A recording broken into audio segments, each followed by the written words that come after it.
Señor, eres fiel y tu misericordia eterna. Señor, eres fiel, solo tú, Señor, eterna. Gente de toda lengua y nación, de generación a generación, te adoramos hoy. Aleluya, aleluya, te adoramos hoy. Eres Señor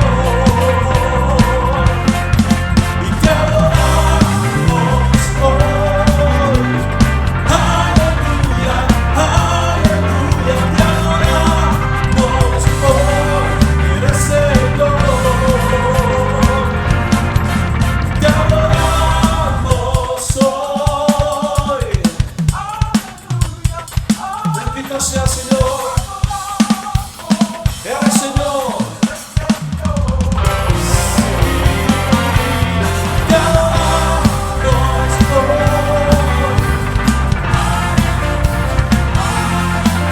Te adoramos hoy. Eres Señor, eres Señor,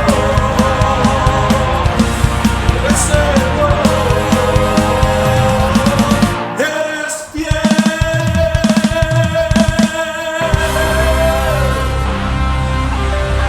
Bendito sea Señor, muchas gracias. Gracias.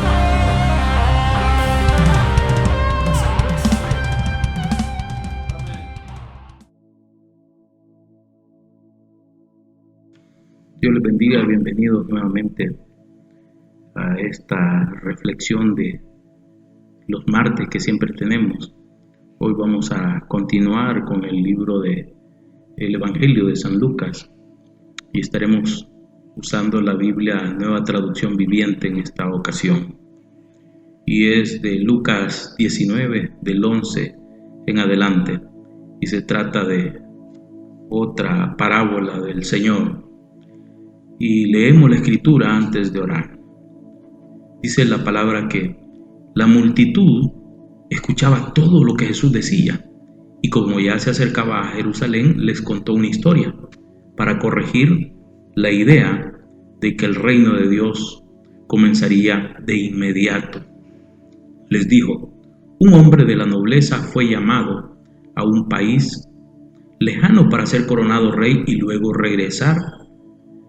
Antes de partir reunió a 10 de sus siervos y dividió entre ellos 5 kilos de plata, diciéndoles: inviertan esto por mí mientras estoy de viaje. Pero sus súbditos lo odiaban y enviaron una delegación tras él a decir: no queremos que él sea nuestro rey. Después de que lo coronaron rey, volvió y llamó a los siervos a quienes le había dado dinero. Querían saber qué ganancias habían tenido. El primer siervo informó: amo, invertí su dinero y multipliqué 10 veces el monto inicial. Bien hecho, exclamó el rey, eres un buen siervo, has sido fiel en lo poco que te confié, así que como recompensa serás gobernador de 10 ciudades. Al siguiente siervo informó: amo, invertí su dinero y multipliqué 5 veces el monto original. Bien hecho, exclamó el rey, y serás gobernador de 5 ciudades. Pero el tercer siervo trajo solo la suma original y dijo: amo, escondí su dinero para protegerlo. Tenía miedo, porque usted es un hombre muy difícil de tratar, que toma lo que no es suyo y cosecha lo que no sembró. Siervo perverso, dijo el rey a gritos, tus propias palabras te condenan. Si sabías que era un hombre duro, que tomo lo que no es mío y cosecho lo que no sembré, ¿por qué no depositaste mi dinero en el banco? Al menos hubiera podido obtener algún interés de él. Luego, dirigiéndose a los otros que estaban cerca, el rey ordenó: quiten el dinero de este siervo y désenlo al que tiene 5 kilos. Pero amo, le dijeron, él ya tiene 5 kilos. Sí, respondió el rey, y a los que usan bien lo que se les da, se les dará aún más, pero a los que no hacen nada se les quitará aún lo poco que tienen. En cuanto a esos enemigos míos que no querían que yo fuera su rey, tráiganlos y ejecútenlo aquí mismo en mi presencia. Vengamos en palabras de oración. Amantísimo Padre que estás en gloria, gracias te damos, Señor, por tu amor, por tu bendición, por el privilegio que nos das de estar delante de tu presencia. Gracias por amarnos, por cuidarnos, por bendecirnos, Señor, y porque seas tú siempre nuestro Rey. Que sea tu palabra ministrando nuestras vidas, nuestra mente, nuestro corazón, nuestro espíritu, alma y cuerpo, Señor. En el nombre de Cristo Jesús. Amén. Seguimos estudiando estas parábolas que son muy ricas en instrucción, son muy ricas para bendición de nuestras vidas. Y el motivo, hablando ya del pasaje que leíamos, el motivo de que nuestro Señor pronunciara la parábola que hemos leído, que tenemos delante nuestro, lo hizo con tanta claridad y con tanta transparencia que pretendía corregir, así escúcheseme bien, las falsas expectativas de los discípulos sobre el asunto del reino de Cristo. Era una representación profética de ese momento de las cosas presentes y las cosas futuras que deben producir pensamientos solemnes, pensamientos profundos en nuestras vidas, en todos los que profesamos, en todos los que nos hacemos llamar y somos cristianos. Vemos en esta parábola, por un lado, la posición presente de nuestro Señor Jesucristo se compara a un hombre noble que fue a un país lejano para que él pudiese recibir su reino y volver. Cuando el Señor Jesús dejó el mundo, ascendió al cielo como vencedor, y así lo establece la palabra, llevando cautividad a la esclavitud. Está ahí sentado a la diestra de Dios, haciendo la obra del sumo sacerdote a favor de su pueblo, que es usted y soy yo, que somos nosotros los hijos de Dios, los creyentes. E intercedió siempre por ese pueblo y sigue intercediendo por ese pueblo. Pero no se iba a sentar ahí para eternamente, ¿verdad? Porque hay una promesa en la Escritura que dice de que vendrá del lugar santísimo para bendecir a su pueblo. Volverá con poder y gloria y a poner a cada enemigo bajo sus pies y a establecer su reino universal en la tierra. El diablo es el príncipe de este mundo, y así lo establece, lo hace referencia en varios pasajes, por ejemplo Hebreos 2:8, Juan 14:30. Pero un día cambiará la situación. Esta situación en la que nosotros hoy nos encontramos presentes, de todas estas cosas que están sucediendo, va a cambiar. Cuando Cristo vuelva, los reinos del mundo serán suyos. Que estas cosas, así que usted está viendo, no crean que va a ser eternamente. Cuando Cristo vuelva, los reinos del mundo serán suyos. Y de hecho ya son de Él. Estas cosas penetren profundamente en nuestras mentes y en nuestros corazones. Siempre que pensemos en Cristo, no olvide por ningún momento que habrá una segunda venida de nuestro Señor Jesucristo. Es bueno saber que vivió por nosotros, que murió por nosotros, resucitó por nosotros e intercede por nosotros. Eso es inapelable, eso es una realidad, pero también es bueno saber que pronto volverá. Pero volvamos a la parábola. La situación presente de todos los que profesan el cristianismo, los que hemos recibido a Cristo, los que decidimos vivir como Cristo. Nuestro Señor los compara como siervos, a quienes un amo ausente encarga de su dinero con estrictas indicaciones de utilizarlo bien, y les dice: negociad entre tanto yo vengo, hagan buen uso de ese dinero, hagan buen uso de los recursos que yo les estoy proveyendo. Los incontables privilegios de los que disfrutamos nosotros los cristianos, comparados con los que no conocen de Cristo, los que están fuera del reino, del redil del Señor, estos son minas que nos ha dado. En otras versiones de la Escritura habla de la parábola de las minas, que les han sido entregadas por Cristo y de las que un día debemos dar cuenta. Y por eso yo quiero que le preste atención. No estaremos en el juicio en la misma situación que los africanos, los chinos, que nunca han oído hablar de la Biblia, la Trinidad y la crucifixión. Yo tengo temor de que la mayoría de nosotros tenemos poca idea de la amplitud de nuestra responsabilidad que se nos ha delegado, porque la Escritura dice, a quien mucho se le da, mucho se le pedirá.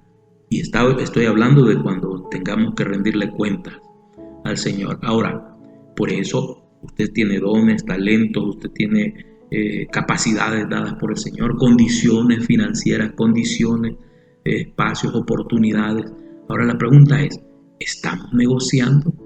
Como el Señor Jesús se lo encargó a estos 10 siervos. Estamos viviendo como hombres que saben con quién están en deuda y ante quién debería un día de dar cuenta, de rendir esas cuentas. Esta es la última vida que es digna de ser razonable. La mejor respuesta que podemos dar a aquellos que nos invitan a zambullirnos en la mundanalidad, en la frivolidad, en el mandamiento del Maestro que tenemos ante nosotros, digámosle que no podemos aceptar andar, como dice un amigo pastor, chiroloteando en vez de hacer lo que el Señor nos ha mandado, a negociar en Él, porque los negocios son del Señor, no son nuestros. Así es de que anhelemos ser encontrados así, negociadores y negociando cuando Cristo Jesús regrese. Vemos, por otro lado, en esta parábola, el seguro reconocimiento que aguarda a todos los que profesan el cristianismo, a todos los que somos hijos del Rey. Se nos dice que cuando volvió el Señor, mandó llamar ante él a aquellos siervos a los cuales le había entregado dinero para saber lo que habían negociado cada uno. Y ojo, esta parábola podría creer a alguien que es la misma la parábola de los talentos. Aquí es distinto, ¿verdad? Es la parábola de las minas. Los siervos a los que llamó eran 10, en la parábola de los talentos eran menos, la cantidad que les dio era más en la de los talentos y aquí en el de las minas es menos, ¿verdad? Pero habiendo hecho esta aclaración, entonces mandó a llamar a 3 de los 10 siervos que había llamado, y entonces, esto cuando regresó el Señor de ser coronado, mandó a llamarlos y para saber qué habían negociado, qué es lo que habían hecho con la responsabilidad del dinero que le habían dado. Y un día futuro, cuando el Señor Jesucristo juzgará a su pueblo y dará a cada uno según sus obras, nos va a retribuir de acuerdo a lo que hayamos hecho. El curso de este mundo no siempre continuará como ahora. Esto va a cambiar. El desorden, la confusión, la falta de profesión y el pecado sin castigo no siempre estarán cubriendo la faz de la tierra. El gran trono blanco será establecido, el juicio del gran trono blanco. El juez de todo se sentará sobre él. La palabra dice que los muertos serán levantados de su sepulcro, los vivos serán convocados al tribunal, los libros serán abiertos, superiores e inferiores, ricos y pobres, nobles, personas sencillas, complejas, altos, bajitos, morenos, chelitos, ricos y pobres, todos vamos a comparecer, ¿verdad? Y vamos a tener que responder finalmente ante Dios y todos vamos a recibir una sentencia final de parte de nuestro Señor. Que el pensamiento de este juicio ejerce influencia en usted y en mí, en nuestros corazones y en nuestras vidas, para que nosotros estemos con los ojos abiertos, los oídos abiertos, que nuestra mentalidad no se divague, que no nos amoldemos a este mundo como Dios nos dice, sino que estemos pendientes de todo lo que el Señor nos está diciendo. Esperemos con paciencia, eso sí. Cuando veamos que la maldad triunfa sobre la tierra, entonces empecemos a ver, el tiempo es breve. Hay uno que ve y apunta todo lo que usted y yo estamos haciendo, aún los impíos, unos más altos, está sobre ellos. Y lo recuerda, por ejemplo, Eclesiastés 5:8. Sobre todo vivamos bajo un sentido permanente de que un día compareceremos ante el tribunal de Cristo. Juzguémonos a nosotros mismos hoy que podemos para que no seamos condenados por el Señor.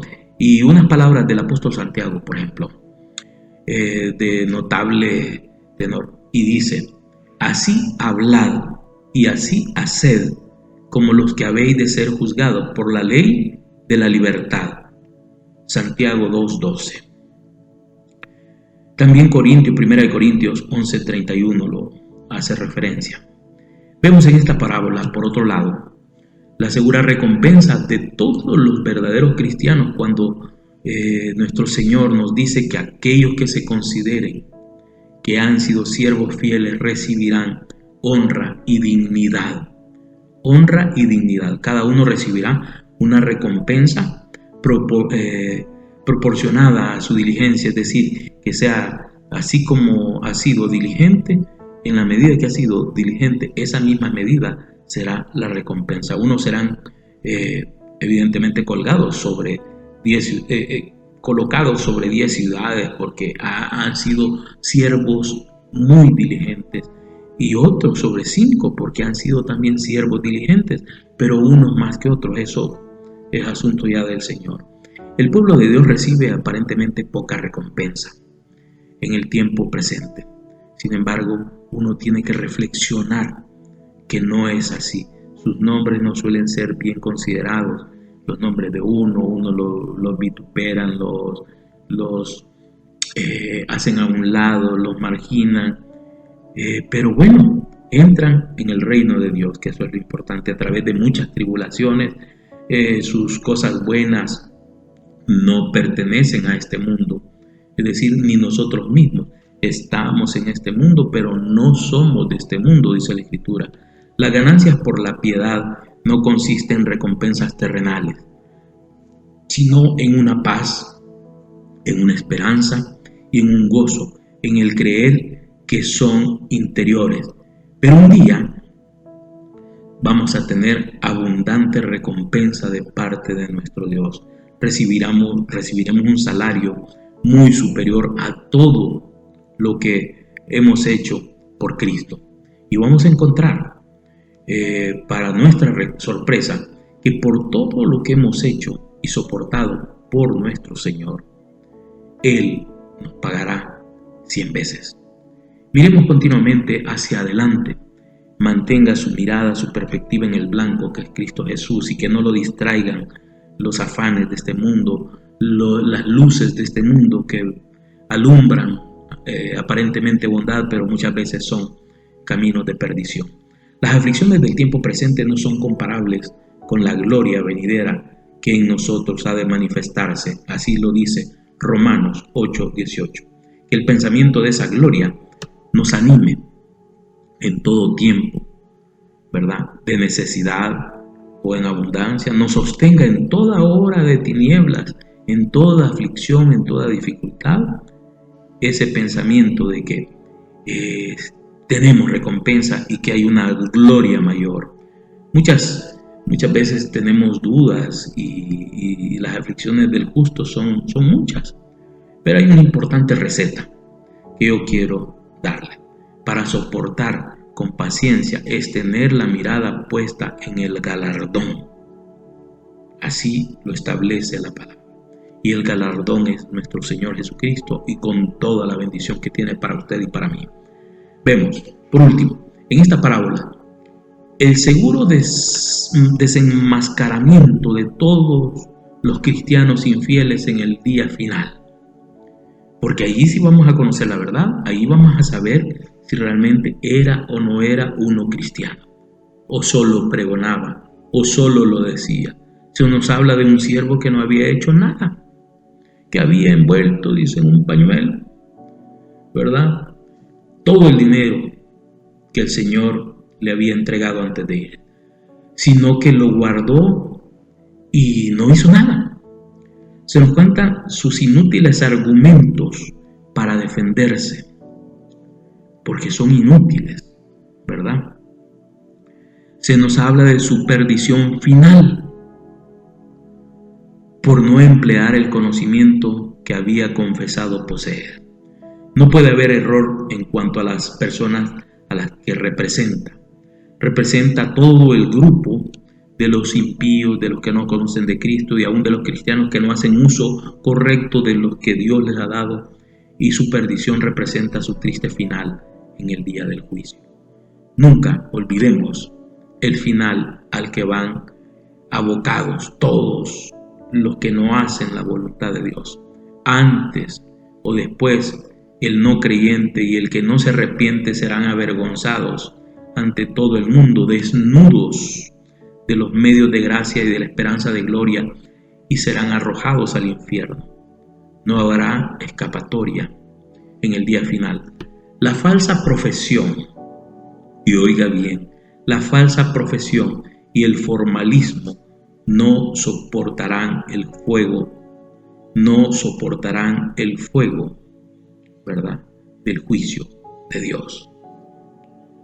Hoy, en este tiempo, hoy que estamos con vida, es cuando nosotros tenemos que actuar. Cuando ya estemos en el juicio delante del Señor, no habrá escapatoria, no habrá nada que no podamos hacer, no habrá un segundo chance, no habrá escapatoria. La falsa profesión es dañina.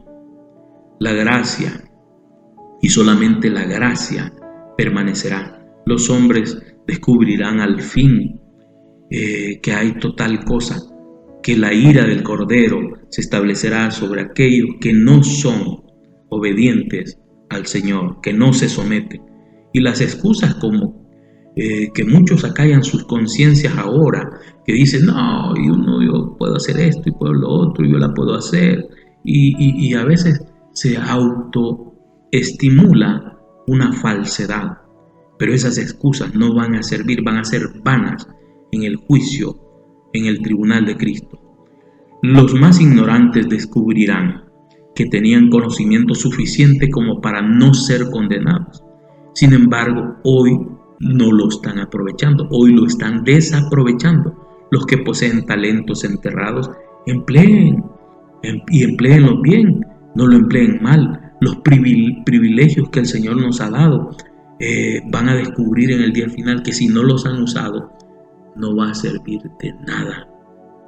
Al final, ¿qué habría sido mejor? Que nunca hubiera nacido, que nunca hubiéramos pasado por este mundo. Son cosas en las que nosotros tenemos que pensar, en las que nosotros tenemos que meditar. Son cosas solemnes y que en nuestra mente y en nuestro corazón tienen que estar presentes. Ahora preguntémonos, ¿quiénes se sostendrán en el gran día? Que el Señor pida cuentas de sus minas, de los dones y talentos que nos ha entregado, de esas capacidades, de las oportunidades que tenemos de hablarle de Cristo a otros, aún a nuestra familia. Las palabras de Pedro constituyen una conclusión así adecuada para toda esta parábola. Y está en 2 de Pedro 3:14. Y dice la Escritura, estando en espera de estas cosas, procurad con diligencia ser hallados por Él sin mancha e irreprensible en paz.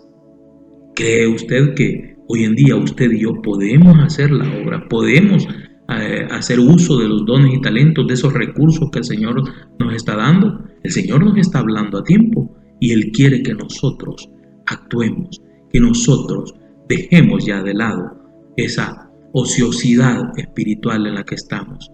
Empiece a practicar por lo menos las disciplinas espirituales.